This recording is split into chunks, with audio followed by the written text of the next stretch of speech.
Shannon Chipman, Purdue Extension, Ohio County, Health and Human Sciences and 4-H Youth Development Educator.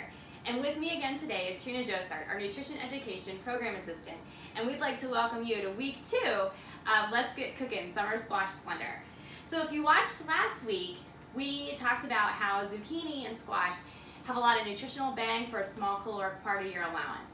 So basically a cup of zucchini or squash has about 20 calories and about 30% of your body's daily need for vitamin C, which helps our immune system to be strong and to repair cuts and wounds and things like that. So last week we also talked about how to incorporate zucchini into our breakfast. We made a breakfast egg casserole, and then we also made some gluten-free on-the-go zucchini muffins. So if you want to check out those recipes, check out last week's video. But for this week, we're going to talk about how we can incorporate zucchini into lunch. So we want to keep in mind that as we're looking for our zucchinis, we want to make sure that we pick ones that are no longer than 6 to 10 inches in length. They have a shiny, glossy coloring on them, and they are free from any bruises or soft spots or anything like that. We also want to make sure that we store our zucchini correctly. So after it's picked from the garden or we've gone to the store and picked it up, we want to make sure that we store it in the crisper part of our refrigerator. And we also want to make sure that we don't rinse it or wash it prior to storing it, because that can cause it to go bad faster.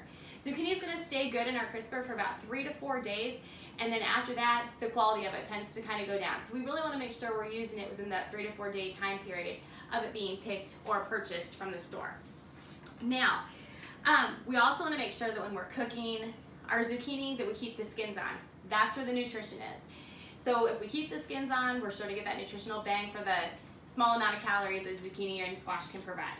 And you know, as we're talking about recipes and talking about how we can incorporate our fruits and vegetables into breakfast, lunch, and dinner and desserts, I'd like to turn it over to Trina to tell us a little bit about Purdue's Eat, Gather, Go website, which offers a plethora of resources and information in regards to recipes, food safety, all of those kind of things, and it's also for families that might have limited resources.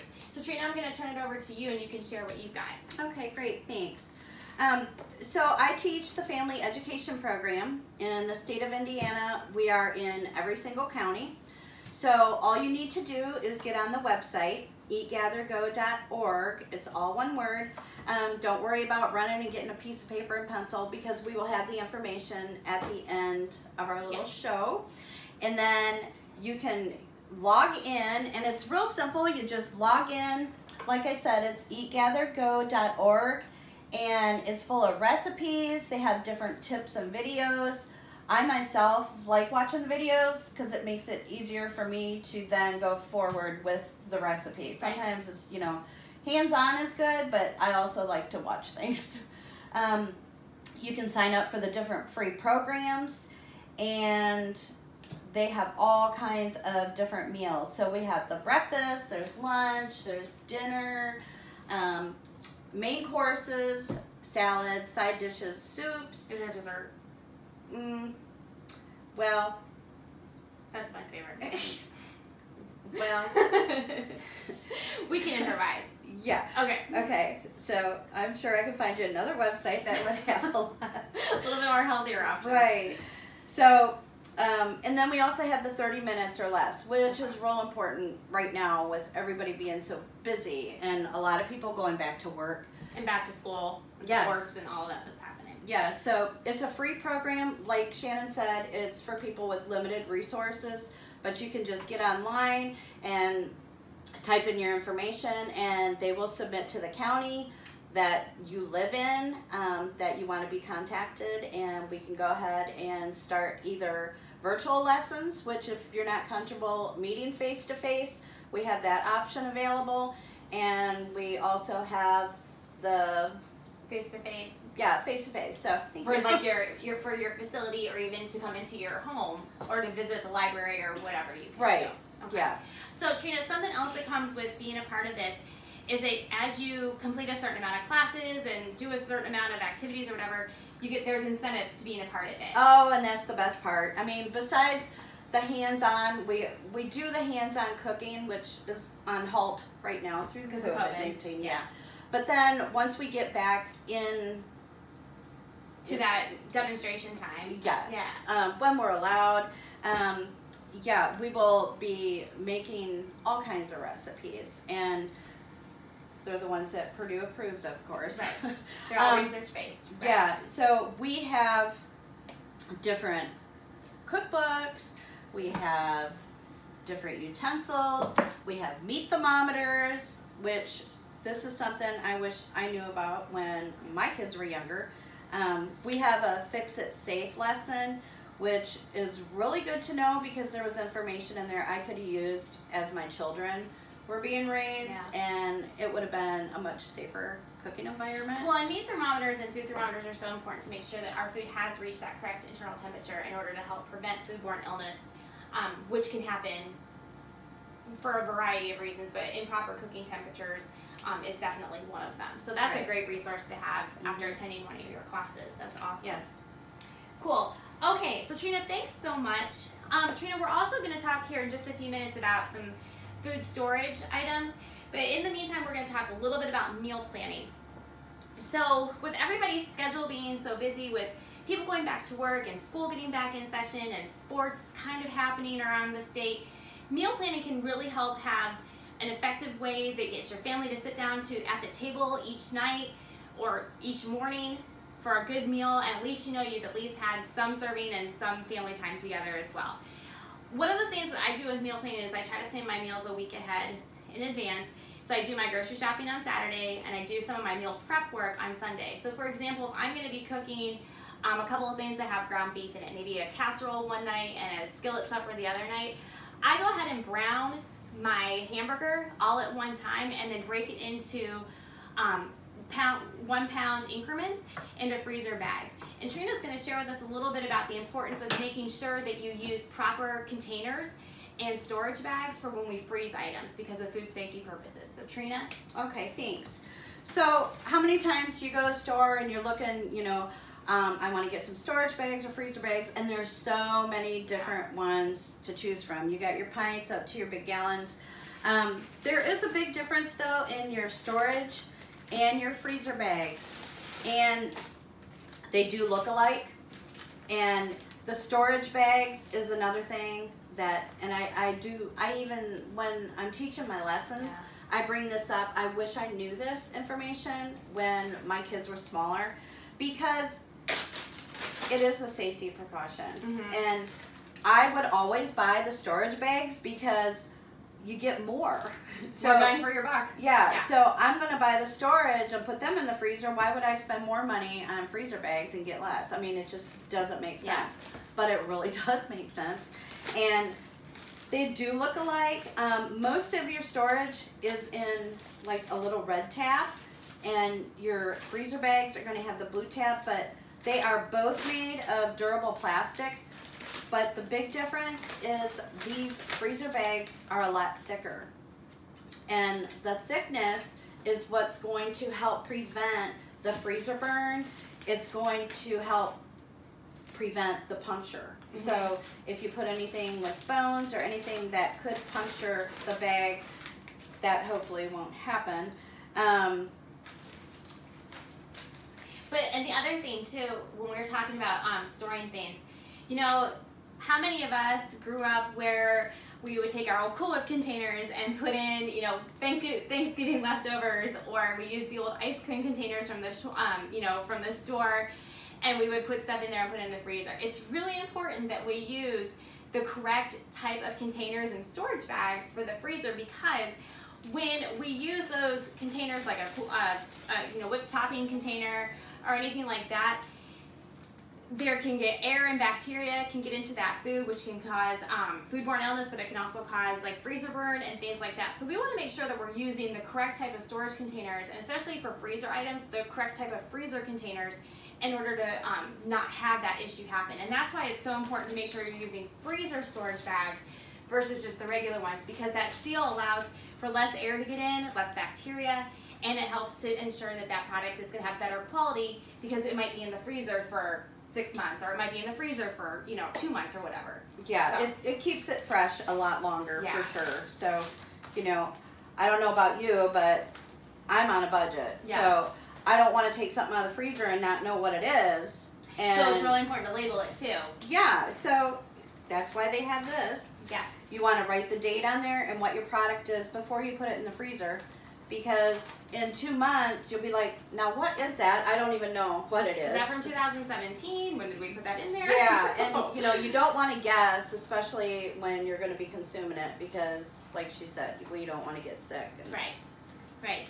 So Trina, thanks for sharing that informational tidbit about those food storage bags for us. I appreciate that. So eventually, you know, we love summer, but eventually these hot and humid days are going to pass, and eventually fall is going to come around. And with fall usually comes those nights where we come home and there's been some soup on the stove or in the crock pot, and it's a great meal to have on those cooler nights. And so today Trina and I are going to share with you a recipe for some zucchini tortellini soup that's courtesy of Eat, Gather, Go.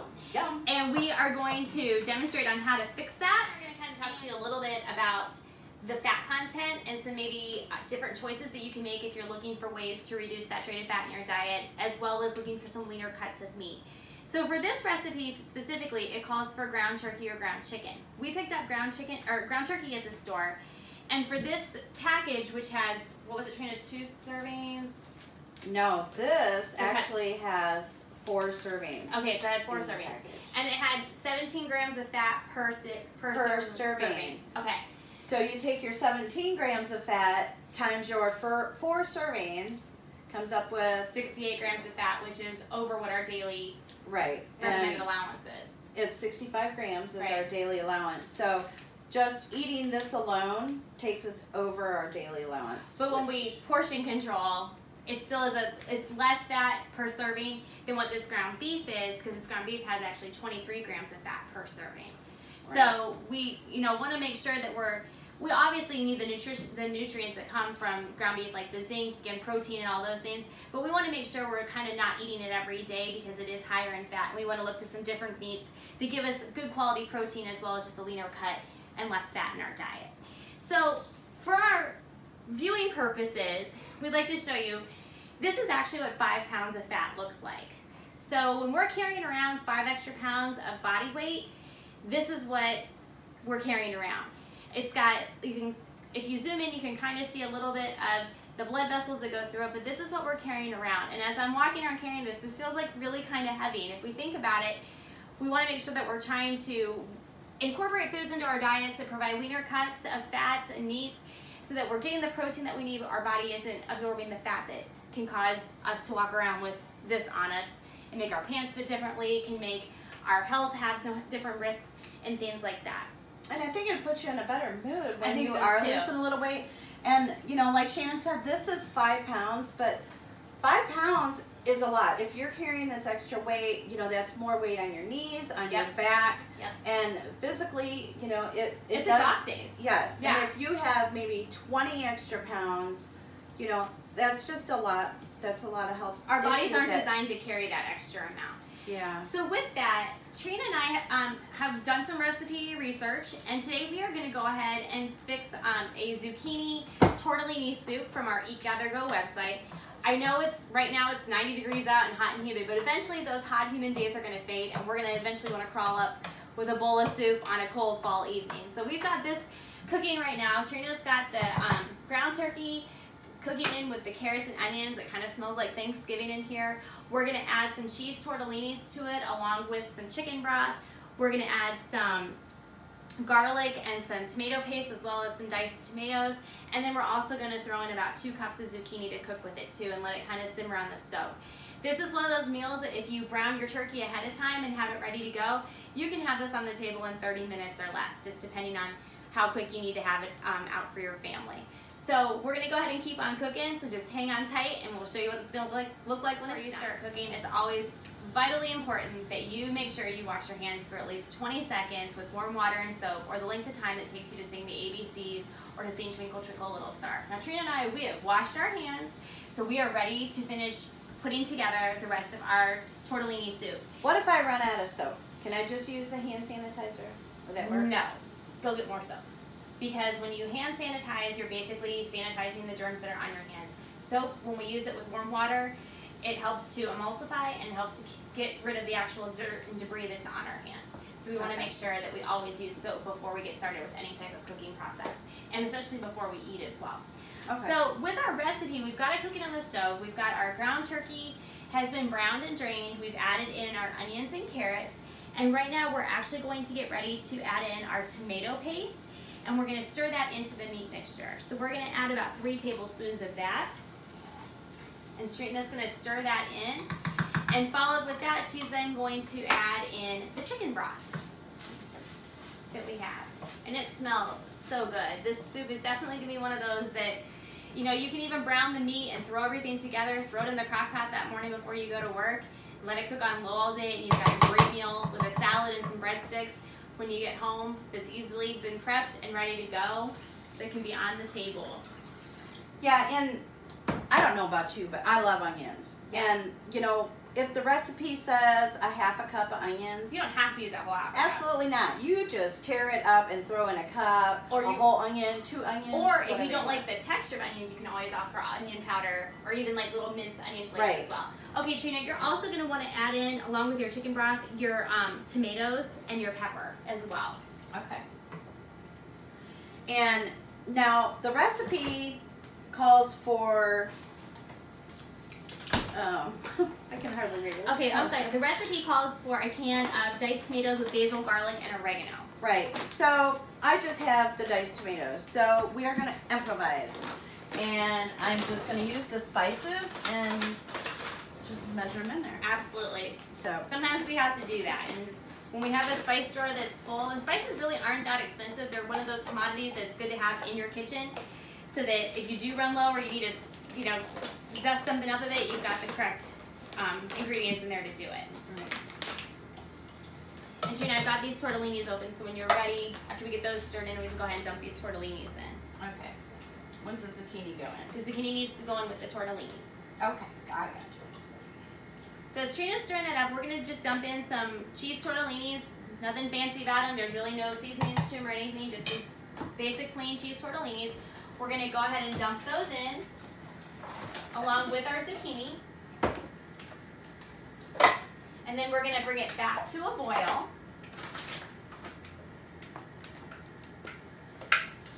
Oh, move my fat.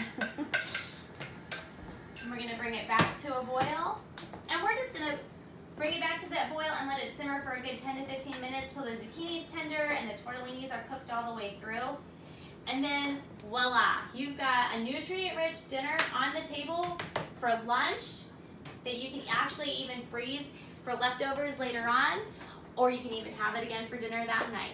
So Trina and I just want to thank you for tuning in once again to Let's Get Cookin' Summer Squash Splendor. We hope you enjoyed learning about how you can incorporate this delicious vegetable into your lunch, and we hope you'll join us next week for week 3 when we talk about how to incorporate it into dinner. And as always, for more information on this topic or the nutrition education program, please check out our website at extension.purdue.edu/Ohio. We've got a great meal on the table in less than 30 minutes. We've got vegetables in here. We've got a serving of pasta in here. And it just looks so hearty and delicious. Top it with a little bit of Parmesan cheese, maybe add a salad and a breadstick, and you've got a wonderful fall meal right in front of you. And it smells delicious. And it so does. So now just real quick, in order for convenience, we use cooked carrots, but if you want to do something a little bit quicker to get this on the table a little faster, just open up a can of carrots and dump it in, and you'll have it on the table even faster on those quick nights where we need to eat and go. So thank you so much for watching. We'll hope to see you next week for more Let's Get Cookin' Summer Squash Splendor. Bye.